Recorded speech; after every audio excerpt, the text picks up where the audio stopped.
నమస్తే అండి అందరికీ. రత్నభాస్కర్ ఛానల్కి మీ అందరికీ సుస్వాగతము. ఈరోజు చెప్పేది ఏంటంటే మన పొట్ట చెత్తబుట్ట కాదు. మన పొట్ట చెత్తబుట్ట కాదు కదా, ఇది మనం చాలా జాగ్రత్తగా ఉంచుకోవాల్సినటువంటి ఒక దైవంతో సమానం అన్నమాట మన పొట్ట.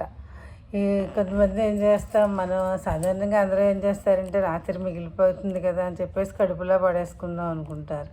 బయట పడేయకుండా ఇష్టం లేక బయట పడేయడం, కడుపులో వేసేసుకుందాంలే అనుకుంటాం. ఆడవాళ్ళు అయితే కొంచెం ఎక్కువ వేసుకుంటాము, మగవాళ్ళు ఎక్కువ తినరు కానీ కొంతమంది తింటూ ఉంటారు. అది ఏంటంటే ఇంతకీ దీనిలో మనకు అక్కర్లేనివి ఏమీ కూడా కడుపులో వేయకూడదు. దానివల్ల కడుపులో ఉన్న ఆహారం అంతా కూడా కుళ్ళిపోయి మనకి రోగాలు వస్తాయి.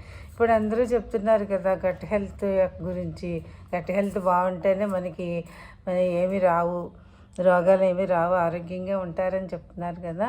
అలా మన గట్ హెల్త్ అంటే కడుపు జీర్ణక్రియ లోపల మనం బాగా ఉంచుకోవడానికి కొన్ని విషయాల్ని చెప్తున్నాను. రోజును గోరువెచ్చని నీటితో ప్రారంభించాలి. పులియబెట్టిన ఆహార పదార్థాలు తినచ్చు. ఏంటంటే అవి ఫర్మెంటల్ అయ్యి ఫుడ్స్ అవి ఉంటాయి కదా, ప్రోబయోటిక్స్ అవి ఉంటాయి కాబట్టి పులిని పెట్టినటువంటి పదార్థాలను మనం తినచ్చు అనమాట.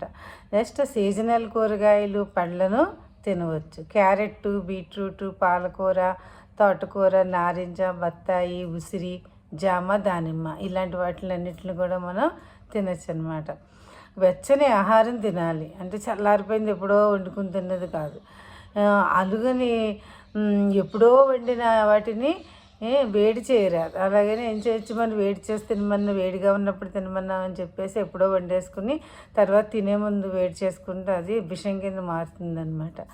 నెక్స్ట్ జీర్ణక్రియకి తోడ్పడే మసాలాలు వాడాలి.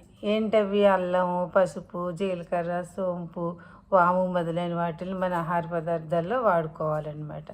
మళ్ళీ కషాయాలు కాచుకుని కూడా తాగొచ్చు. నెమ్మదిగా తినండి, నెమ్మలి తినండి చెప్తూ ఉంటారు కదా పెద్దలు. నెమ్మదిగా తినండి, నెమ్మదిగా తినండి. మళ్ళీ భోజనాలు చేసేటప్పుడు ఏ విషయాలు మాట్లాడుకోవచ్చు, సరదాగా తినాలంటారు. ఎందుకంటే కోపంతో ఏదైనా ఒకరి మీద ఎవరు అరుచుకున్నాం అనుకోండి, అది లోపలికి వెళ్ళి మన అన్నం అరగదనమాట. మన మనసు పాడైపోయి అన్నం అరగకుండా అది బాగా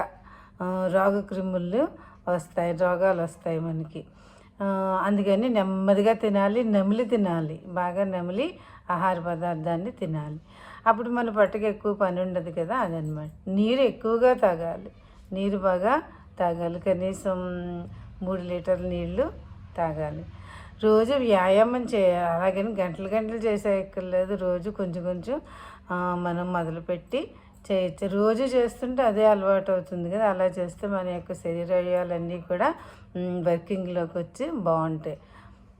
నెక్స్ట్ 7-8 గంటల లోపు తినాలి. రాత్రి ఏం చేయాలి, మనం 7-8 గంటల లోపల తినాలి. అంటే మరి 11-12 అయిపోయాక తినకుండా కనీసం అట్లీస్ట్ 8-9 లోపలైనా సరే తినాలి. ఆ తర్వాత నెమ్మదిగా 7 గంటలకి తినడం అలవాటు చేసుకోవచ్చు అనమాట. పడుకునేసరికి విషయం ఏంటంటే పడుకునేసరికి తిన్న ఆహారం అరిగిపోవాలి. తర్వాత మనం అన్నం తిన్నాక ఉదయాన్ని కానీ రాత్రి కానీ అన్నం తిన్నాక 10 నిమిషాలు నడవాలి. అలా నడిస్తే చాలా మనకి మంచి జరుగుతుంది అనమాట. ఆ తర్వాత తినేటప్పుడు ప్రశాంతంగా తినాలి. అలా తినాలి ప్రశాంతంగా, ఏ గొడవలు లేకుండా హాయిగా నవ్వుతూ తుళ్ళుతూ చక్కగా తినాలి.